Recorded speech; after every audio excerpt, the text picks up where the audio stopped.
अस्सलाम वालेकुम स्टूडेंट्स, आज स्टार्ट करेंगे एडिक्टिव ड्रग्स। तो एडिक्टिव ड्रग्स जो हैं, इसको स्टार्ट करने से पहले देखेंगे कि ये ड्रग्स हैं क्या।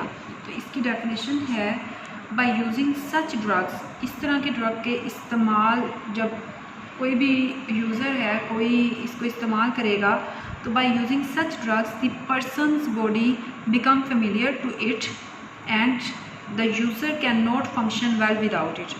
जैसे ही वो ये मेडिसिन लेगा, एडिक्टिव ड्रग जो है वो इस्तेमाल करेगा, तो अगर वो छोड़ देता है इसको लेना, तो क्या होगा कि उसकी बॉडी जो है वो प्रॉपर तरीके से फंक्शन नहीं करेगी।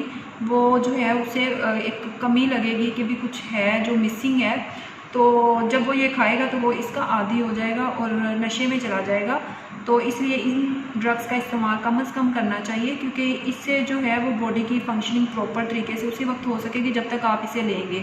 और जब आप इसे छोड़ देंगे तो आपको नीड होगी कि हम इसका इस्तेमाल करें, कुछ मिसिंग है तो आप वो खाओगे, तो वो बजाय इसके कि वो मेडिसिन के तौर पे रहे, वो एक एडिक्शन हो जाती है और इंसान आदी हो जाता है उस चीज़ का। तो इसलिए इस ड्रग्स को कहा जाता है एडिक्टिव ड्रग्स। तो उनमें सबसे पहला जो है वो सीडेटिव्स है।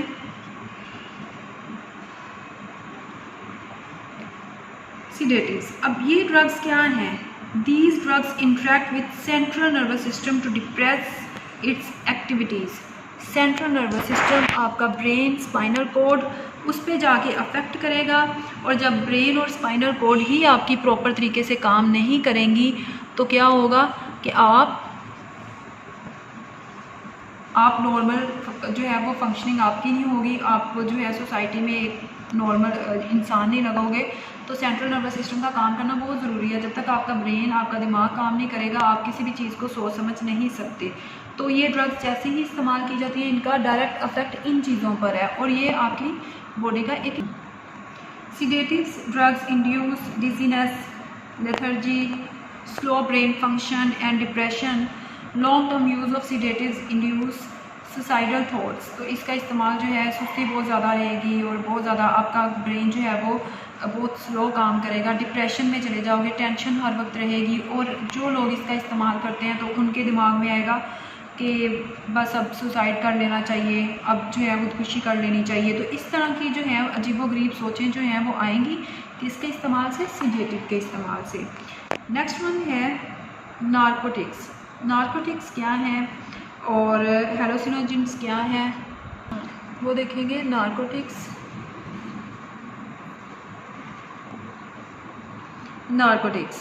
अब ये क्वेश्चन आता है किस तरह है? Enlist the major categories of addictive drugs, या फिर आ जाएगा write a detail note on sedatives, या आपको नोट आ जाएगा फॉलोइंग जो है वो दो तरह के जो है वो एडिक्टिव ड्रग पे नोट लिखें, एक है सीडेटिव एंड नारकोटिक्स। तो आपने दोनों को एक्सप्लेन करना होगा।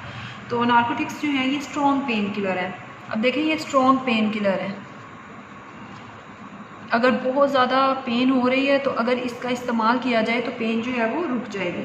These drugs are often prescribed in conjunction with other less potent pain killers. अगर इसका इस्तेमाल है तो अगर कोई बहुत ज़्यादा कोई ऐसी मेडिसिन है जो कि कह लें आपके पास 100% उसका इफेक्ट है, और इसको इस्तेमाल किया जाएगा एक ऐसी मेडिसिन के साथ जिसका जस्ट 10% है, मतलब ये ज़्यादा ताकतवर है, स्ट्रॉन्ग पेन किलर, तो इसको इसके साथ इस्तेमाल किया जाएगा जो कि क्या होगी? कम ताकतवर होगी। ये नहीं है कि अगर आपके पास एक बहुत स्ट्रॉन्ग मेडिसिन है तो आप उसके साथ एक और स्ट्रॉन्ग के साथ इसका इस्तेमाल करें, तो वो जो है वो डेंजरस हो सकता है।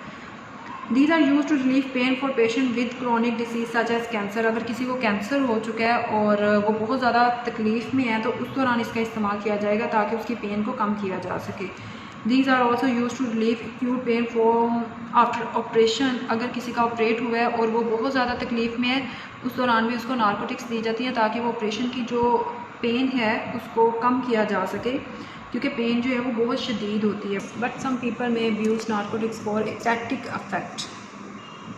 अब ये कौन सा अफेक्ट है कि ओवर जो है वो या तो खुशी बहुत ज़्यादा खुश हो जाएंगे और या बहुत ज़्यादा जो है वो गमगीन हो जाएंगे। तो ओवर हर चीज़ जो है वो ओवर हो जाएगी। तो ये नारकोटिक्स का ये नुकसान है कि इससे जो पीपल इसका इस्तेमाल कर रहे हैं तो उसमें ये चेंज आएगा।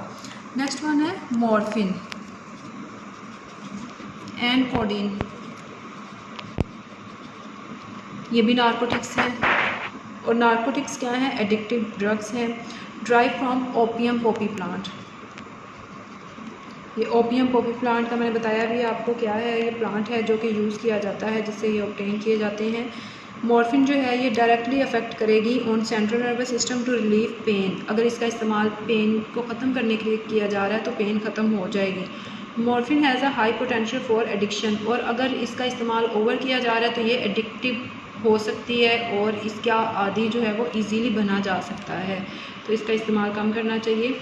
और the most commonly abused narcotic are heroin. अब ये तो वाइट कलर का जो पाउडर होता है वो है। ये सेमी सिंथेटिक ड्रग है from morphine. It affect on central nervous system and cause drowsiness. तो उससे जो है क्या, ये खाने के बाद इंसान होश में नहीं रहेगा, सुस्ती में रहेगा। तो ये अफेक्ट्स हैं नारकोटिक्स के जो कि सेंट्रल नर्वस सिस्टम को तबाह कर रहे हैं। तो जैसे ही सेंट्रल नर्वस सिस्टम तबाह होगा तो उसके बाद ऐसे लोग जो नशा करते हैं, क्योंकि उनका सेंट्रल नर्वस सिस्टम ही काम नहीं करता, तो वो कुछ भी कर सकते हैं, तो उन्हें कुछ होश नहीं होती इस चीज़ की। इसलिए जो है अगर किसी को बहुत ज़्यादा इसका इस्तेमाल करने का कहा जाए तो इसका इस्तेमाल कम से कम करना चाहिए। Thank you so much for watching.